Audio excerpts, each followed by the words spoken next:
श्री कृष्ण से सृष्टि का आरंभ, नारायण, महादेव, ब्रह्मा, धर्म, सरस्वती, महालक्ष्मी और प्रकृति दुर्गा का प्रादुर्भाव तथा इन सब के द्वारा पृथक पृथक श्री कृष्ण का स्तवन।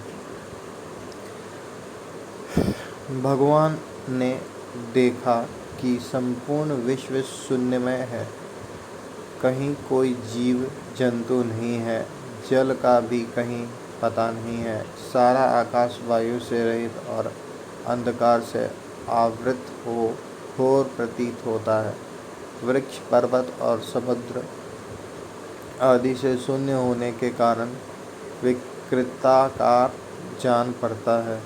मूर्ति, धातु, सास्य और तृण का सर्वथा अभाव हो गया है। ब्राह्मण जगत को इस शून्यावस्था में देख मन ही मन सब बातों की आलोचना करके दूसरे किसी सहायक के से रहित एकमात्र स्वेच्छा में प्रभु ने स्वेच्छा से ही सृष्टि रचना आरंभ की। सबसे पहले उन परम पुरुष श्री कृष्ण के दक्षिण पार्श्व से जगत के कारण रूप तीन मूर्ति का गुण प्रकट हुए।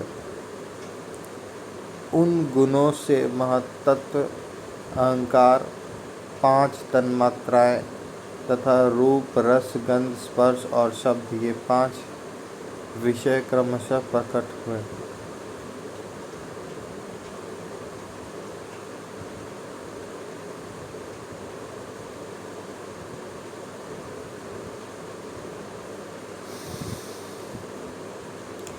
तदंतर श्री कृष्ण से साक्षात भगवान नारायण का प्रादुर्भाव हुआ।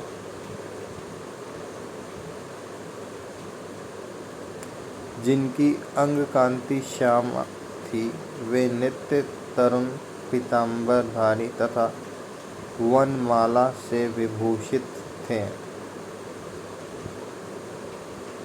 उनके 4 भुजाएं थी।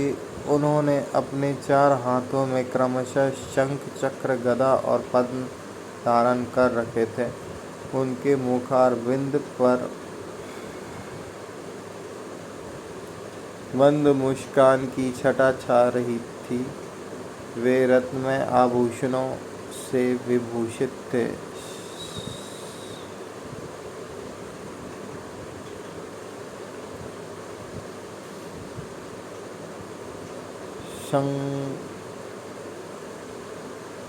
धनुष धारण किए हुए थे। कौस्तुभ मणि उनके वक्ष स्थल की शोभा बढ़ाती थी। श्रीवत्स भूषित वक्ष में साक्षात लक्ष्मी का निवास था। वे श्रीनिधि अपूर्व शोभा को प्रकट कर रहे थे।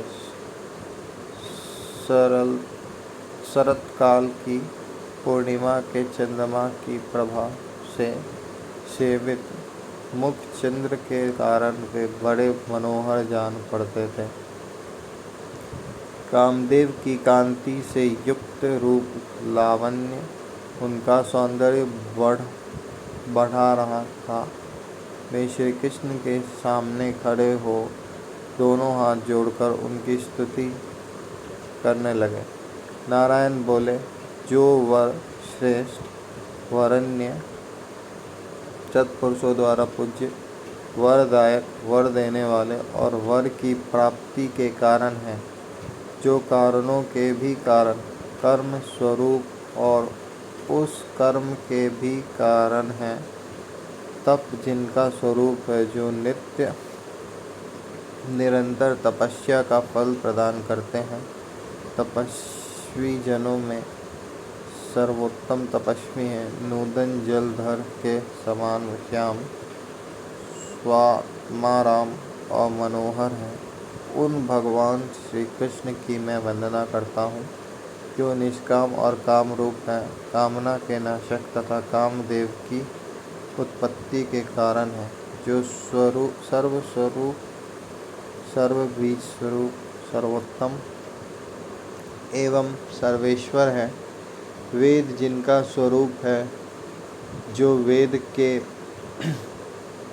बीज, वेदोक्त फल के दाता और फल रूप हैं, वेदों के ज्ञाता, उनके विधान को जानने वाले तथा संपूर्ण वेदविद्ताओं के शिरोमणि हैं। उस भगवान श्री कृष्ण को मैं प्रणाम करता हूँ।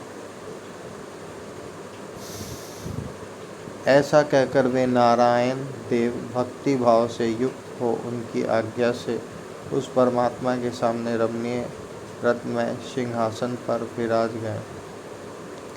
जो पुरुष प्रतिदिन एकाग्रचित हो तीनों संध्याओं के समय नारायण द्वारा किए गए इस स्रोतों को सुनता है और पढ़ता है, वह निष्पाप हो जाता है। उसे यदि पुत्र की इच्छा हो तो पुत्र मिलता है और भाड़िया की इच्छा हो तो प्यारी भाड़िया प्राप्त होती है। जो अपने राज्य से भ्रष्ट हो गया है, वह इस स्रोत के पाठन से पुनः राज्य प्राप्त कर लेता है तथा धन से वर्जित हुए पुरुष को धन की प्राप्ति हो जाती है। कारागार के भीतर विपत्ति में पड़े हुए मनुष्य यदि इस स्रोत का पाठ करे तो निश्चय ही संकट से मुक्त हो जाता है। 1 वर्ष तक इसका संयम पूर्वक श्रवण करने से रोगी अपने रोग से छुटकारा पा जाता है।